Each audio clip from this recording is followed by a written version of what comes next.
move for the approval of the OBP budget. I second the motion. Is there any objection? Wow. There being none, See? motion OBP is hereby budget aprobado within I think less than 10 minutes only approve sa Senado. Sana kayo mga tuwadkom, yan ang gagawin ninyo.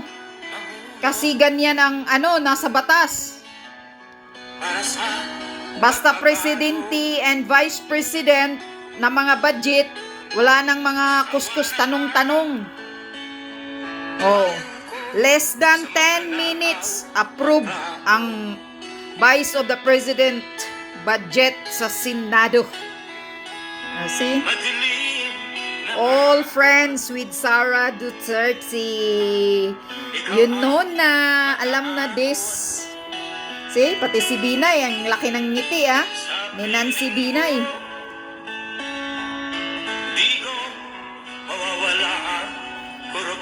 Yan ang tama. Sino yan? Wow, si Cheese Escudero parang hindi ata nakipag-shake hands.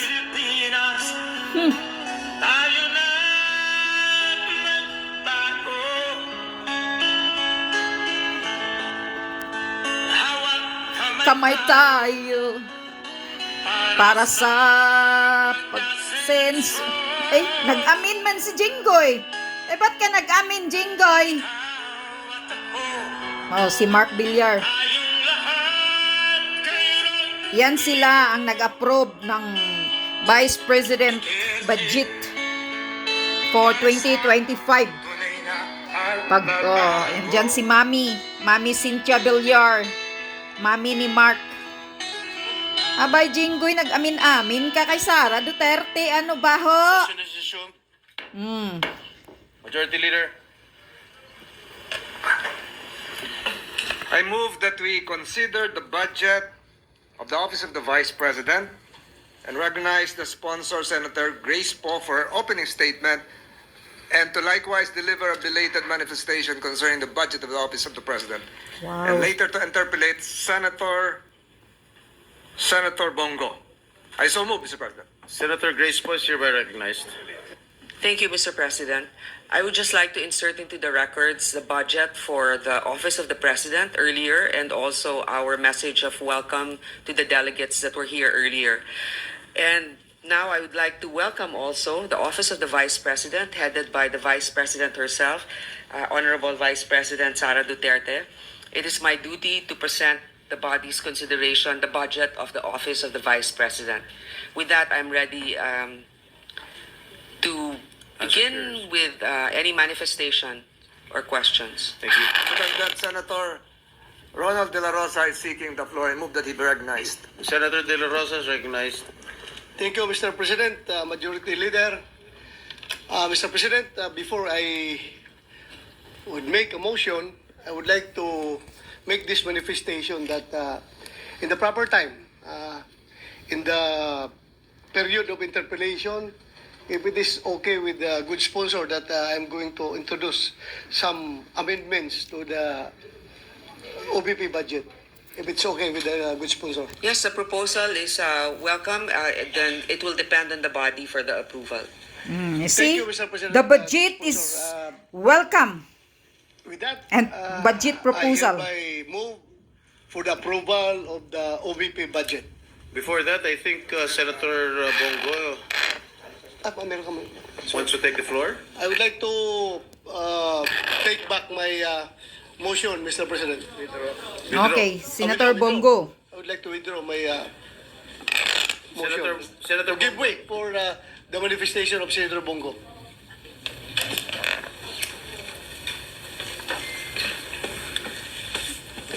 Yes. Thank you, Mr. President. As we know, the Office of the Vice President ang ikalawang pinakamataas na opisina sa ating gobyerno. Ang sino mang nakaupo dito ay inihalal ng taong bayan at may responsibilidad na maghatid ng serbisyo, lalo na po sa mga nangangailangan. Sa totoo lang po, inihalal po ang Vice Presidente hindi lamang para umupo sa pwesto at maging spare tire. Kung gusto naman po magtrabaho, ay bigyan po natin siya ng pagkakataong magtrabaho. Inihalal po siya na maglingkod at tumugon sa mga pangangailangan ng ating mga kababayan. Tama. Subalit, Mr. President, ang budget po na inilaan para sa OBP ay binawasan po sa General Appropriations Bill na para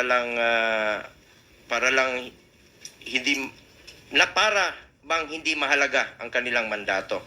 Mula sa original na panukalang budget na National Expenditure Program sa NEP, no, na 2.026 billion, ay binawasan po ito, naging 1.3 billion at nag-iwan na lang po ng 733 billion para sa taong 2025. Grabe, at yung iba pa dyan ay naging zero. Grabe, Mr. President, ginagawa ng mga tuwadkong sa kay BP. Mga mahalagang programa po ang OBP. Binawasan na at may tinanggal pa yung benepisyo iba. naman po sa ating mga kababayan tuwing may bagyo, nasasalanta.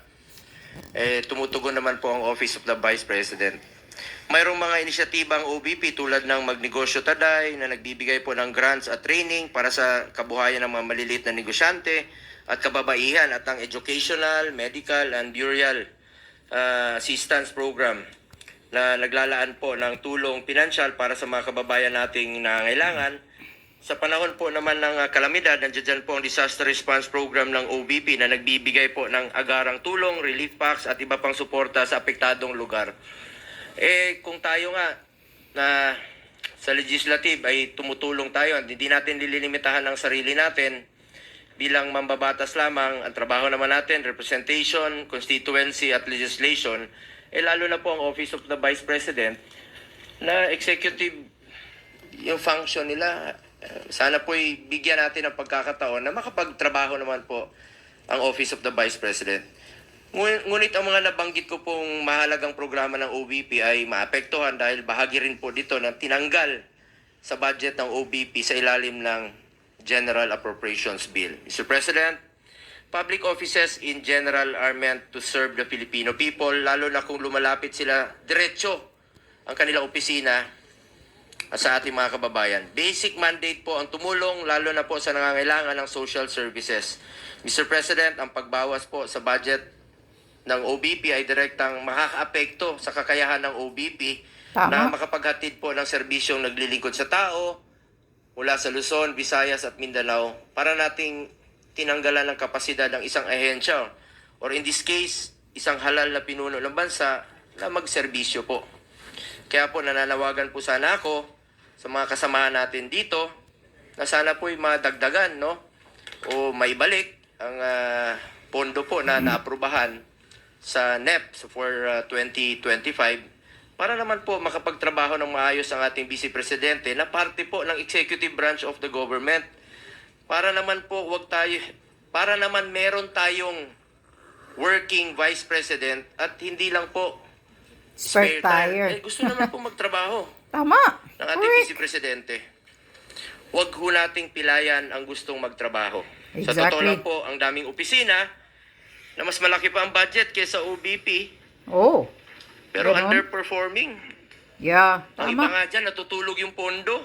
Mhm. Ang daming programa na pilit sinasama sa mga program funds na hindi na po nagagamit. Winawalis na po. Binubulsa Dahil hindi pa yung nagagamit iba. yung pondo. Ito, gustong magtrabaho. Sana naman po mabigyan ho natin ng pagkakataon Correct. ang opisina na gusto pong maglingkod sa ating mga kababayan. Maliit lang po na halaga yun eh. Kumpara po sa napakaliit na pie lang po yun sa kabuuang budget po ng ating bansa. Mr. President, huwag po nating ipagkait sa sambayanan ang serbisyong kanilang inaasahan, lalo na po sa panahong mas kailangan po ng taong bayan ang pagkalinga ng kanilang pamahalaan. Lalo na ngayon, panahon ng bagyo, dami pong naghihirap nating mga kababayan, magtulungan na lang po tayo. Yun lang po ang panawagan ko sa inyo, magtulungan tayo. While we understand that some of OBP's programs are also being done by other government agencies, wala naman po sigurong masama kung bigyan po ng budget ang OBP para sa social services. Ito lang po aking pakiusap sana, para sa social services, para mas marami pang mabigyan po ng tulong at mas marami pa pong matutulungan. Correct. Sana po madagdagan o maibalik po ang pondo at hindi po masakripisyo ang layunin ng OBP na maghatid ng tunay na serbisyo sa ating mga kababayang Pilipino, lalong-lalo po yung mga nangangailangan. Let me repeat, yung social services sana po'y may balik. Maraming salamat po, Mr. President. Thank you very much, Senator Christopher Bongo. Majority Leader. Senator...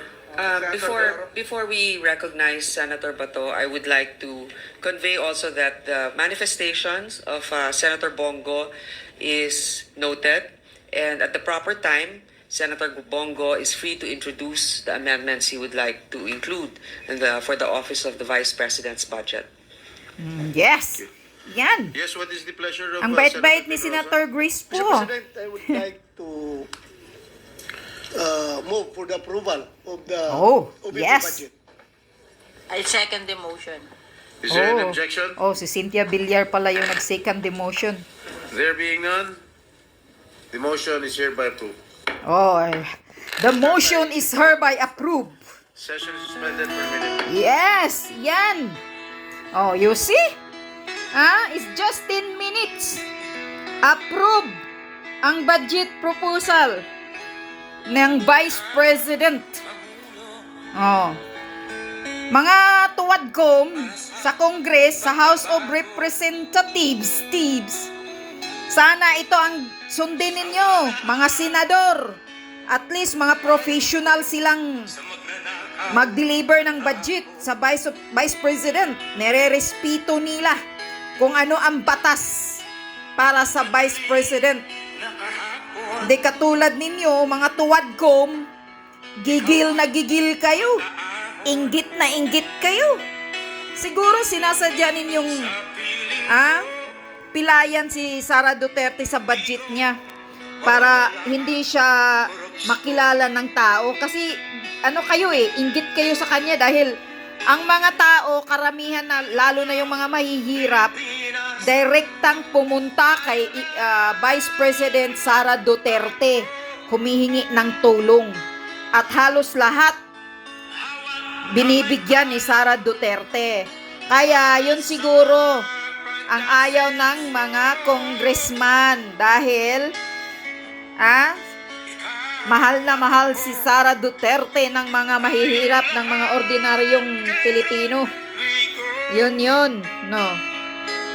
Duterte para sa pagbabago.